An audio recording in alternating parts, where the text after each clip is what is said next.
Dodie, so if I asked you, war, what is it good for?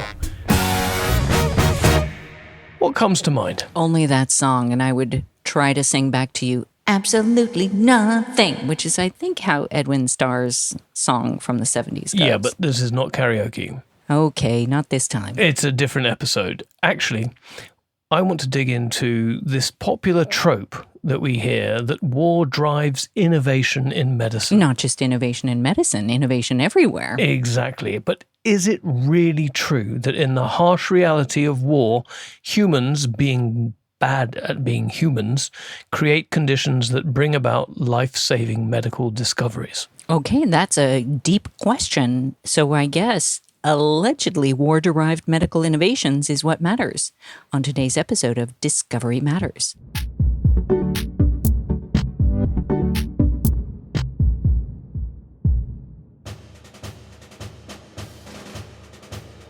I spoke with Dr. Elise Smith, historian of medicine at the University of Warwick and a specialist in British imperial medicine in the 19th and 20th centuries.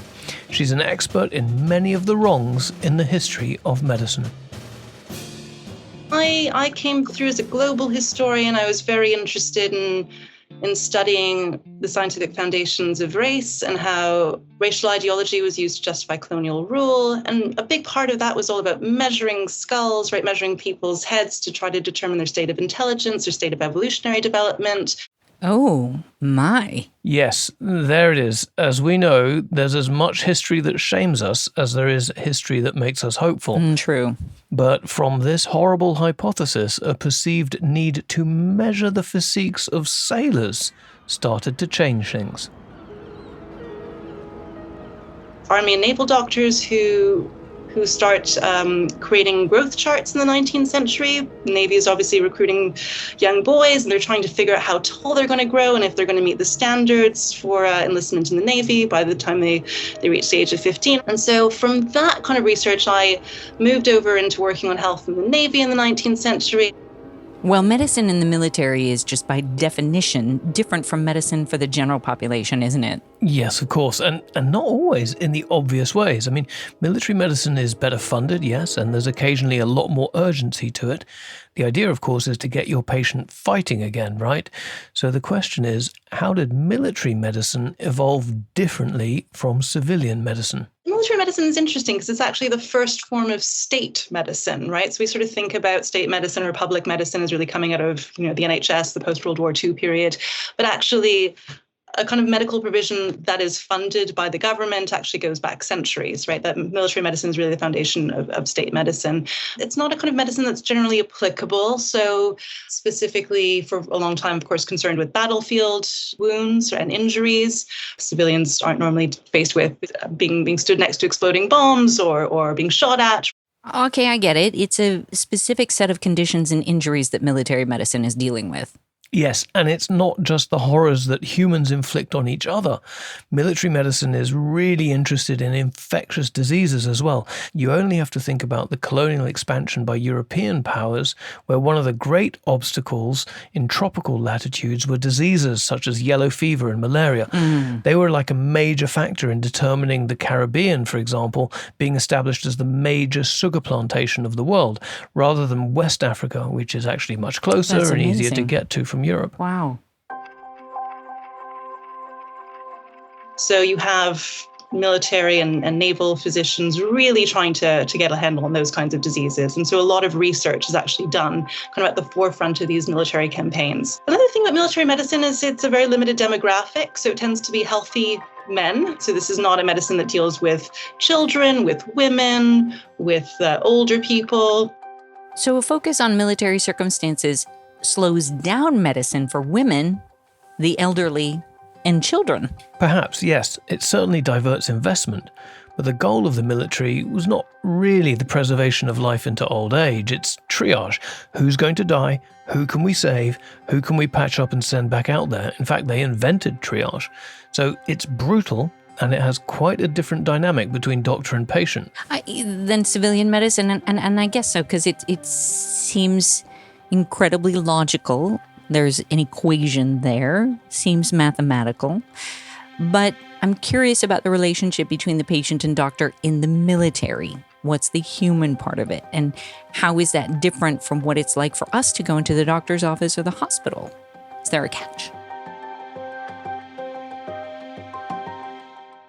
I think when we go to the hospital, we generally think that the doctors are on our side. And that tends not to be the relationship that especially men in the ranks have with doctors in a military context. So doctors are charged, for example, with detecting malingering, which means that they're constantly suspicious of their patients. Are they genuinely sick, or are they kind of milking things? There's this real sense that doctors are trying to get them patched up as quickly as possible so that there's not a real care for holistic health, as it were, right? It's just about getting people back on their feet so that they can go back to the front lines. Thinking about the medical innovations, this doctor-patient dynamic really affects the way in which innovation comes about. War obviously creates a lot of pressure. A really good example of this during the First World War is with shell shock, what we now sort of think of as PTSD. We have lots and lots of people having mental breakdowns. And this really allows the very young field of psychology and psychiatry to have a huge kind of boost. When you think about orthopedics, you've got lots of people losing their limbs all at the same time, so that allows for the development of better prosthetics. With facial injuries, you get the kind of advent of cosmetic surgery out of that. So again, lots of cases at the same time. It really becomes a spur to that kind of investment and observation. Well, then what is the impact on civilian medicine? So it's the case that there's a lot of funding for certain types of medicine during wartime that advances the war effort and helps preserve manpower.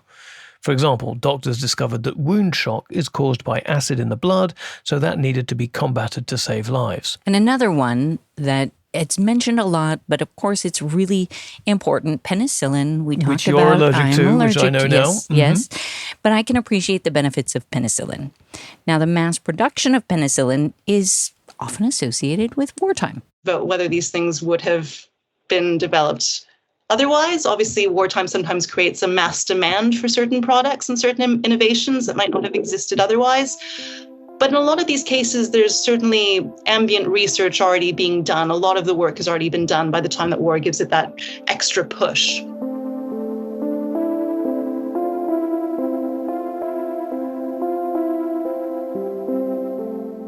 So clearly lots of examples of war being a catalyst to pushing innovation over a threshold because of demand, just pure quantity. Correct. And timing, I think, the rush. Yeah. But would a battlefield be its own test bed? And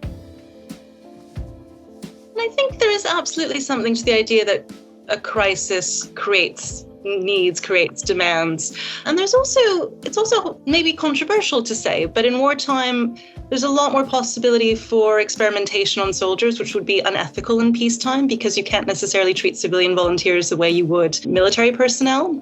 So a lot of these kinds of innovations or the trials that are being done, you wouldn't necessarily get away with in peacetime and kind of the normal parameters of medical research and testing. So coming back to the role of medical innovation in war, overall, how does Elise reconcile the two disciplines of saving as many lives as possible, but for the enemy, you want to end as many of those lives as you can in war? Yeah, it's really, really tricky. Yeah, I think there's been a trend amongst historians to think about what's called the medical balance sheet of war, or is war good for medicine? I think there is a commonly held belief that it is, in part because war does create these circumstances that lead to increased demand, that leads to increased funding, that lead to certainly some innovations. But then you do really have to weigh that against all the costs. You have to consider that some of the gains are very circumstantial, very kind of limited to, again, the context of the war itself, the kinds of injuries that are sustained in war. Also to remember that a lot of the gains are quite short-lived. it is true that disciplines like psychiatry got a huge boost after or during and then after the First World War. I mean, we did an episode exactly about on this. PTSD Yes. and the mental impact on uniformed service people, right? Yeah. But look, then demand recedes. The funding starts to peter away. Veterans who are very well cared for during and maybe in the immediate aftermath of the war, their care is slowly eroded and neglected. And then things like nutritional standards go down in wartime. So there are huge kinds of detrimental health consequences. And I guess we need to weigh those advances against some of the limited benefits. Yes, and there's certainly no utilitarian balance between any alleged good that's coming out of war and, the impact on human health. We have a sense that there's always money for military operations. Whenever we approve a budget across the state, there seems to always be lots of money for war, and there are lots of cuts to other things, including health, right? So we maybe don't prioritize health in a civilian setting the way we do health in conjunction with war. But we maybe need to think about the preservation of life outside of the context of war is just as important. I also think that if we weren't already ready for those crises, right, if we didn't already have vaccine programs in development, if we weren't already doing research on penicillin, that you wouldn't have been able to scale up that demand during wartime if the seeds of work weren't already there. So I sort of think our ability to meet these demands do require lots of investment outside of the context of war.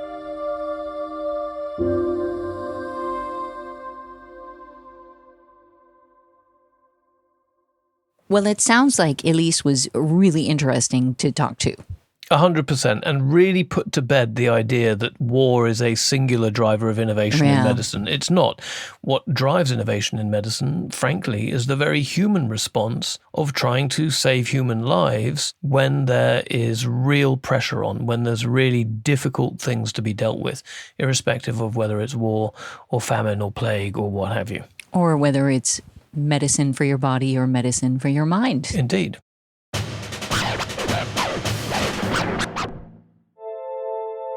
What have you learned this week?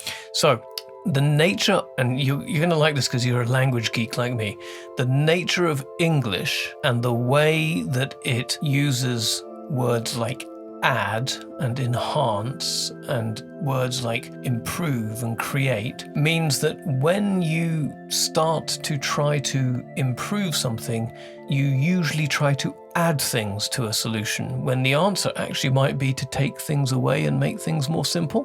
Oh, that's interesting. But the nature of the English language is something that tends to make English speakers want to add things. And this is now showing up in machine learning driven algorithms being applied in large language models for chatbots. Chatbots trained on English language tend to make things more complicated when they're trying to improve things. It's the Rube Goldberg rule of speaking. That's it. Love it. That's exactly that. It's absolutely Let's amazing. take the most complex route to the destination. The paper is published in Cognitive Science in April. It's an international team from the University of Birmingham, Glasgow, Potsdam, and Northumbria University. So there you go. As long as we're on AI, there's a news story on science.org about cesarean deliveries, which are going up in Rwanda, but doctors are using an app, a smartphone app with AI that is helping them detect certain patients that might get post-surgery infections. Oh, wow. Yeah, so there. So it More used to joy be from AI. Used to be there's an app for that. It's now there's an AI for that. There's an AI for that. Lord, where will it all end? I, for one, welcome our new AI overlords. I know you do. And that brings us to the end of this episode of Discovery Matters. Our producer is Beth Armit Brewster, editing, mixing, and supervision by Ulrike Svensson and Tom Henley from Banda Productions.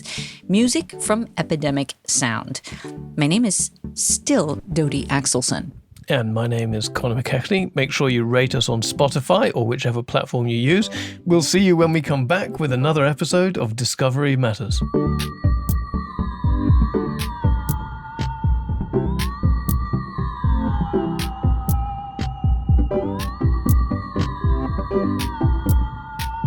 you.